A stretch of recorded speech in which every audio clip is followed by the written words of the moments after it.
Kapag sinabing faith o pananampalataya, ano ba ang tunay na ibig sabihin na to? And maybe you can also incorporate faith versus prayer. Faith versus prayer, I guess. Oo. Faith versus prayer. Okay, first things first, no? Identify muna natin ano ba yung faith. Oo. The Bible says, sabi sa Hebrews chapter 11 verse 1, faith is confidence in what we hope for and assurance about what we do not see. So kapag nakikita mo yan, hindi faith yan. Okay? Kaya nga in the Bible, kung titignan po natin, hindi kaakibat, hindi karibal ng faith yung fear. It's sight.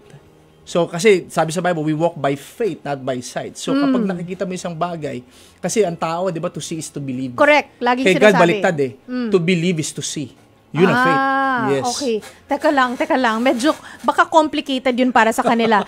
To believe is to see. Yes. Expound natin yun. Ano ibig Gusto sabihin? ng Panginoon is tayo ay manampalataya muna, maniwala muna. Kasi a lot of times, hindi natin talaga alam kung paano tayo lalakad towards sa plano ng Diyos sa buhay po natin. Tama po ba? At I know marami po makaka-relate dito. And it takes faith para po malakaran natin yung plano ng Panginoon sa buhay natin. Meron ka bang punto na yung pananampalataya mo, ang tinatawag nga natin ngayon mga kapatid na faith, ay na-test? Kasi ang pinag-uusapan natin ngayon, believe muna. Dapat may faith muna. Yes. Bago mo makita yung mga magagandang pwede niyang ibigay o gawin para sa'yo. May times ba na yung faith mo na-test hanggang ngayon? Speaking of, actually hanggat nabubuhay po tayo, matetest po ang faith natin. Hindi po orket po, kunyari pastor na o spiritual leader na to, hindi na po matetest ang faith. Actually sa Bible makikita nyo dun. Kahit sila Moses, Abraham, natetest pa rin yung faith nila. Si David na hari na, natest pa rin yung faith niya. So hanggat nabubuhay po tayo, matetest po yung faith natin because ang gusto po ng Panginoon is ma-develop sa atin yung Christ-likeness. So through faith, ma-develop po sa atin yun. So marami po tayong pwedeng pagdaanan. Sabi nga ni Jesus, ang promise niya, hindi smooth sailing life eh. In this life, sabi niya, we will have troubles, tribulations. But take heart, I have overcome the world. Big sabihin, talagang may mga pagdadaanan tayong matindi, masakit, masalimuot. Ang gusto po ng Panginoon doon ay manampalataya tayo. At by faith, malalagpasan po natin yung mga bagay na yun. Maraming nagtatanong, hindi naman siguro, ayoko sabihin na namimiloso po sila, pero usually pag ganyan, tinatanong nila, lalo na yung sobrang bigat, yung mga pinagdadaanan, bakit mo to inaalaw? Bakit inaalaw ng Diyos to? By Diyos ba talaga? Kasi bakit inaalaw niya na, for example, 9 years old, makikita mo sa news, 9 years old na bata, nare-rape ng tito, yung mga ganon, bakit actually, mo inaalaw? So parang nako-question din yung belief mo o yung faith mo sa kanya, di ba? How do you navigate? Anong gagawin mo para talagang matatag ka pa rin yung faith mo sa kanya? First things first, dito po tayo, mamaya i-share ko rin to dun sa ways natin, paano mag-grow yung faith natin. Pero bigyan ko na sila ng glimpse. Napaka-importante po na babalik po tayo o pupunta tayo sa salita ng Diyos. Ito po yung pundasyon yung Word of God. So pag hindi po natin alam yung salita ng Diyos, mahihirapan po natin arukin yung Tagalog. Medyo malalim na yung Tagalog. Medyo malalim, no? Arukin kung bakit po ba nangyayari itong mga bagay na to. Because number one, God is sovereign, the Bible says. Sovereign po siya. Alam niya, hindi po sa hindi alam ng Diyos yan. May mga bagay na inaalaw siya at inalaw niya for a specific reason. And a lot of times, we don't know why. Bakit ba? It doesn't make sense. Bakit ako bakit yung 9-year-old na yun dumaan sa ganito, inalaw ni God? Pero sa Bible, sabi doon, from beginning until end, si Lord, alam niya na yan lahat So in short, dito po papasok na tayo, kailangan po nating alamin dun sa scripture. Kasi yun po yung script ng buhay po natin. Para sa mga artista, di ba? Pag walang script, ang gulo. Di nila maiintindihan kung ano yung takbo ng eksena. Pero dahil may script, so nagkakaroon ng order, nauunawaan nila, ito pala yung plano ni Direk. So ganoon din po sa Bible.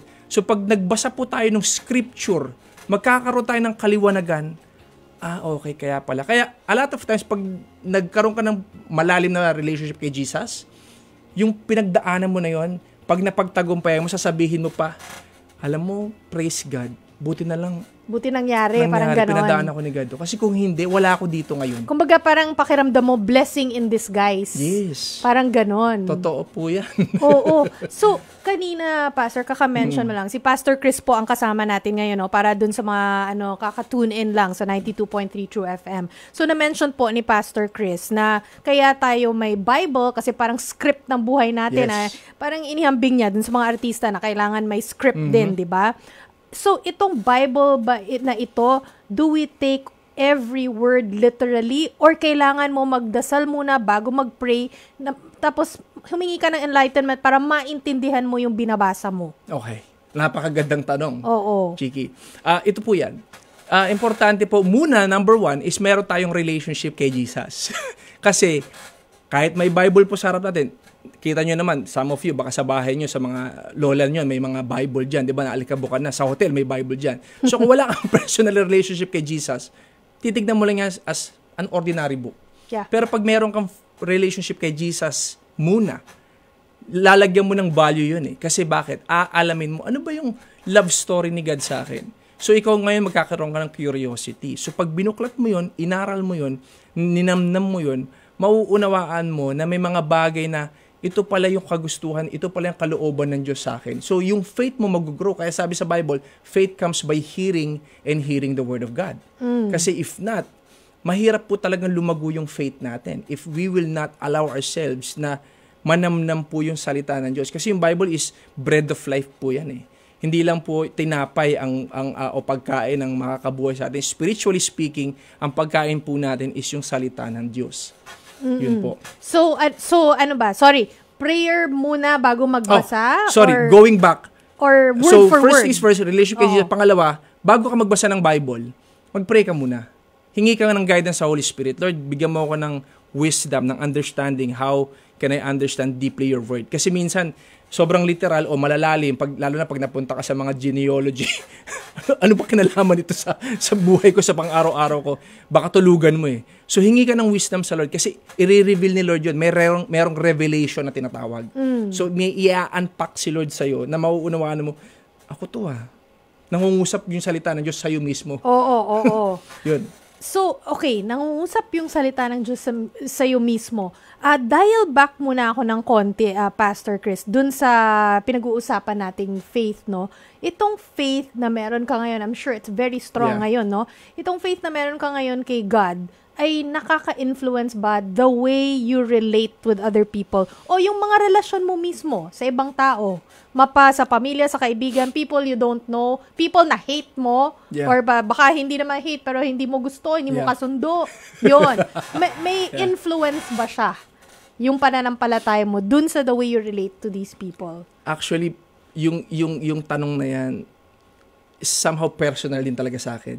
Kasi coming from an industry for 15 years through modeling, so maraming mga nakasama ko at nakilala at nakasalamuhan na talagang alam nila yung buhay ko. Then, when God turned my life talagang 180 degrees towards Him at nagpastor na nga ako, maraming hindi parang, talaga ba? Si Chris pastor na? Talaga ba? Si Chris lumalakad na kay God? Mawiwirdohan tao eh.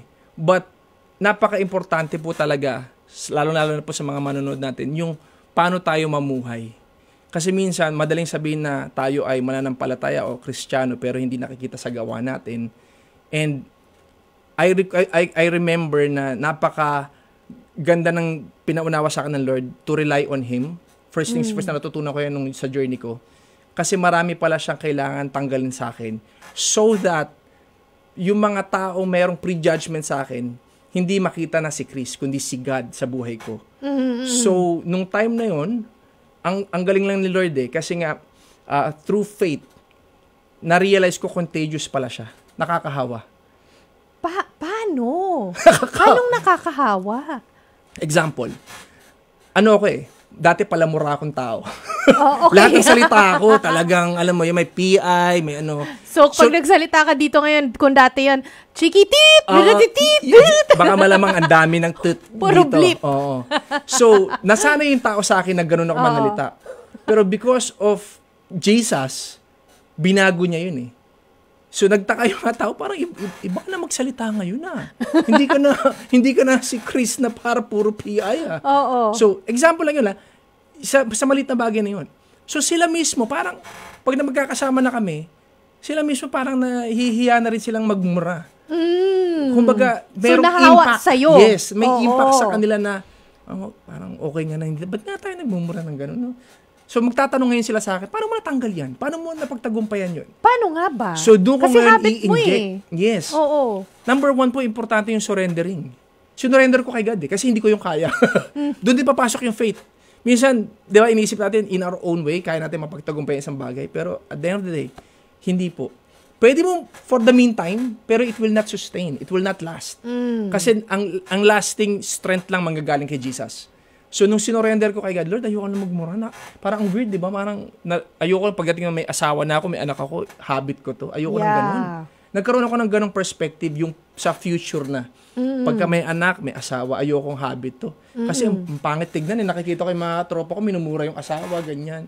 Hindi maganda tignan Oo, tsaka hindi maganda pakinggan. Tsaka hindi maganda na yung mga anak lumalaki sa ganyang environment. At ganyan ding habit na nakakawa din sila. Actually, contagious din yun. Oo. Diba, pag narinig ng anak mo, magugulat ka na lang, 5 years old, nagmumura na. Oo. Diba? Tama. So, Pastor Chris, nasusukat ba natin kung gaano kalalim ang faith na natin sa Panginoon, ng isang tao sa Panginoon? Yes. Nasusukat ba yun? May measuring stick ba, kumbaga? Alam nyo, ito pong katanungan na to, no? Tandaan po natin na si God po is a God of process. May proseso ang Diyos sa atin. So, speaking of measuring stick, meron talagang gradual na progression para sa atin ng Panginoon. Kasi minsan yung iba natatakot mag-step out of o magkaroon ng leap of faith. Yeah. It's because they think na parang wala na silang pag-asa o di naman nila kaya yan. Sila lang yan. Sa mga pastor lang yan. Sa mga leader lang yan na ganyan. Pero hindi. Lahat po tayo pantay-pantay sa mata ng Diyos. So, ang gusto ng Panginoon, once you take that step of faith, then dun papasok ngayon, magugulat ka na lang na yung measuring stick ng Lord, unti-unti mo makikita nag-grow ka. Nag-i-improve ka as a person.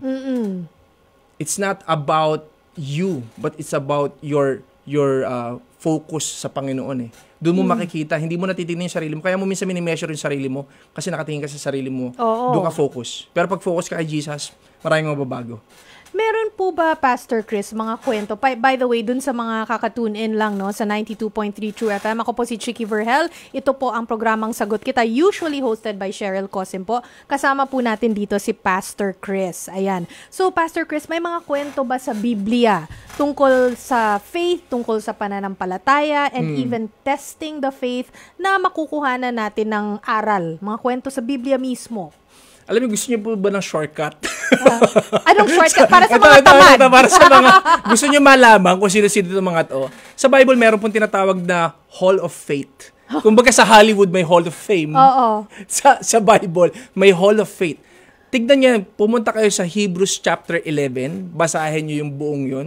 Actually, doon din yung meaning ng faith Hebrews 11, lahat yung basahin niyo, makikita niyo doon yung line-up na mga Bible characters na talagang naisulat po sila sa Biblia because of their faith. Which we all know, the father of our faith is Abraham. So, if you want to study about faith, makikita mo kasi minsan, paano ko aaralin po lahat ang haba ng buong Old Testament? Kahit simulan mo na lang muna dito, tignan mo lang yung, gusto mo na ma-encourage yung faith mo. May summary lang. Kasi nakasummarize talaga dito kung paano sila nag-step out of faith Kumbaga, pikit mata silang sumunod sa Panginoon